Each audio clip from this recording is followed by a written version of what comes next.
I think the highest one is for you. The highest one is for you. Or the Dutch microphone. Nee, zijn goed. Ja, ik heb ze uit. Welcome, everyone, and special welcome to the Secretary General of NATO, His Excellency Mr. Mark Rutte.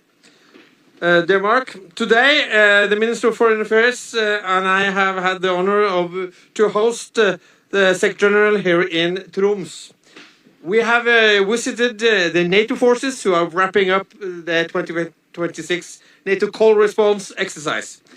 This is a Norwegian-led multi-domain exercise taking place in the northern part of Norway and Finland.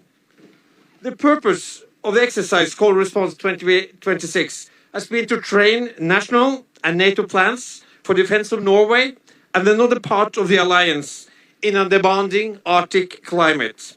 And I understand you've got all 4 seasons during these weeks. In February 2026, NATO launched Arctic Sentry, a military activity that further strengthens its deterrence and defense across the region. The Call Response exercise has shown alliance unity and deterrence in the High North. About 25,000 soldiers here in Norway and around 7,000 soldiers in Finland. Marines, sailors and airmen has participated from 14 NATO countries. And I've also been visiting the exercise in Finland on Monday, together with my colleagues in Finland and Sweden.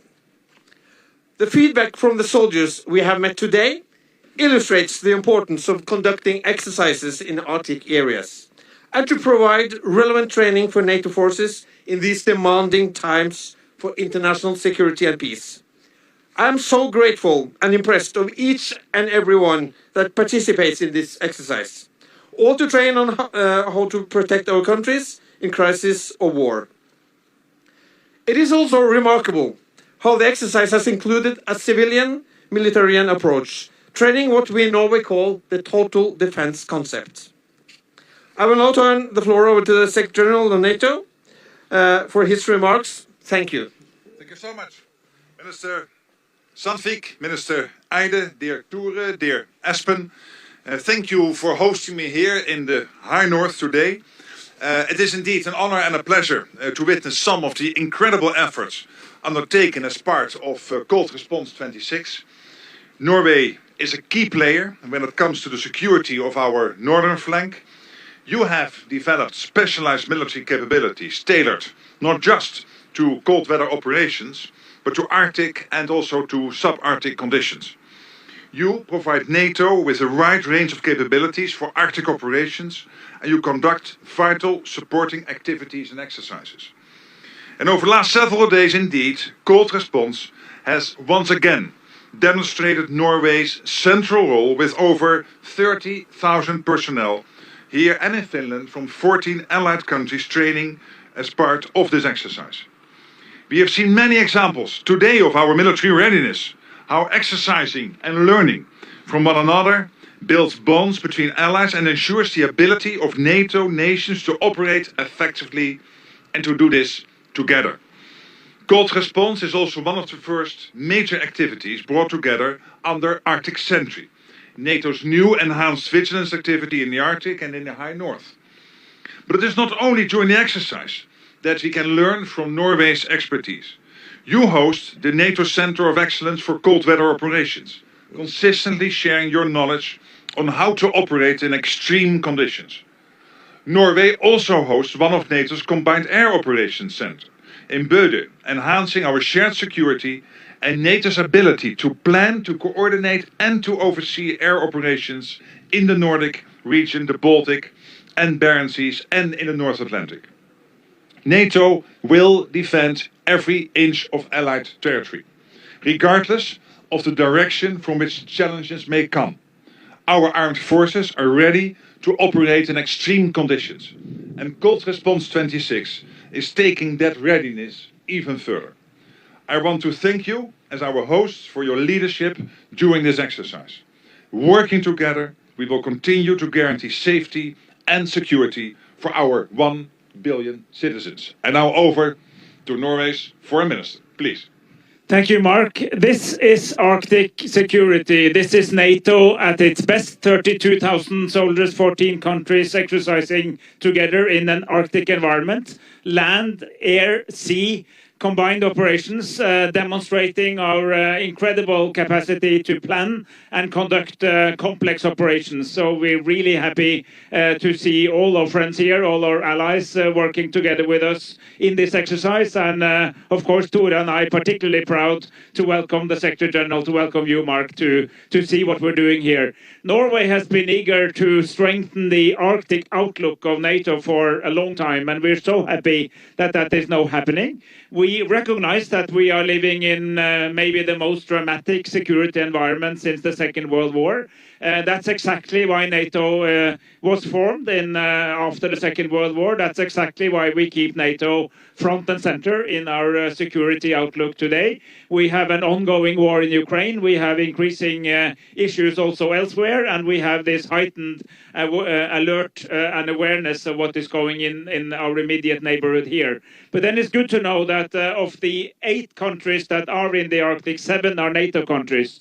And if anybody is eager to strengthen the capacity to defend and secure the Arctic, there's a one-stop shop. There's one place to go. That is NATO. And NATO is really demonstrating its Arctic capabilities. And I've heard from many people come from afar and from close, exercising in this cold response and in previous cold responses, that the good thing about exercising here is that you can say, as in the song, if you can make it here, you can make it anywhere. So this is really a good place to try not only to conduct military operations, but also to survive and be good and take care of your troops while you're doing it. So this is one of the reasons that we are here. So very happy to have Mark Rutte, the Secretary General, but also very happy to have our 32,000 soldiers working here and in Finland and in the oceans around us in this very important exercise. Thank you.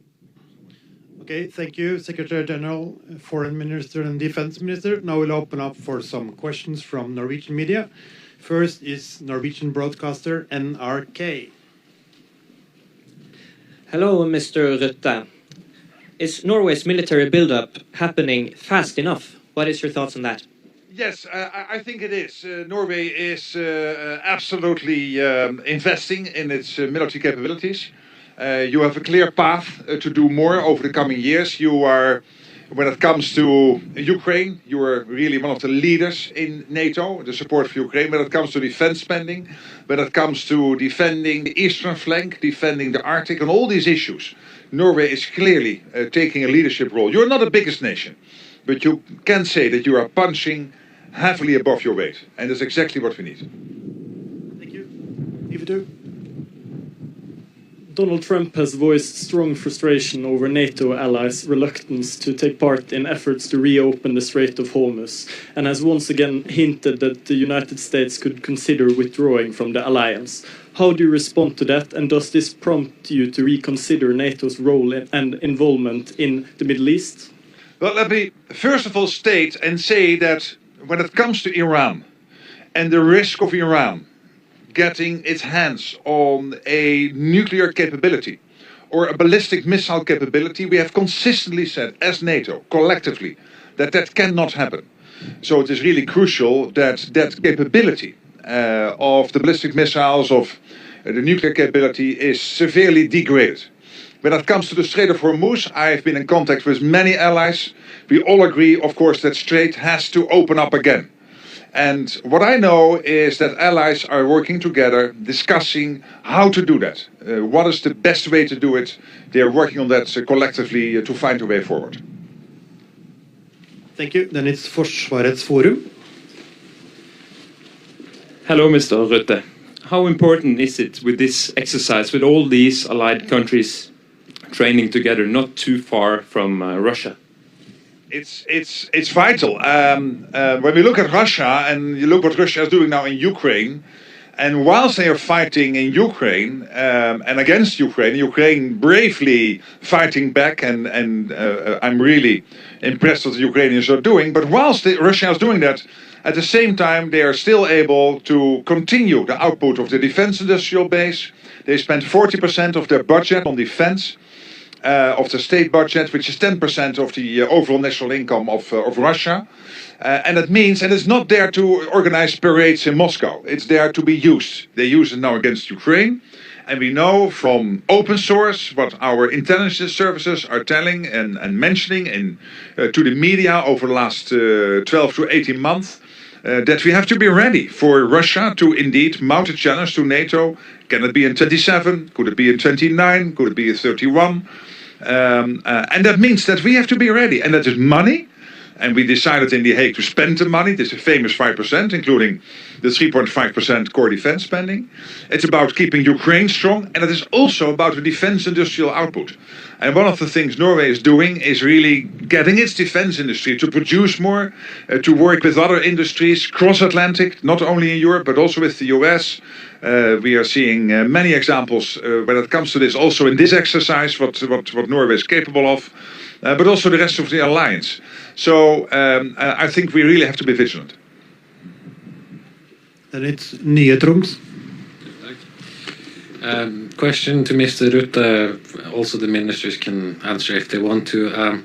What's the importance of railways in a NATO setting to transport personnel and military equipment, and should Norway, Sweden and Finland be equally equipped?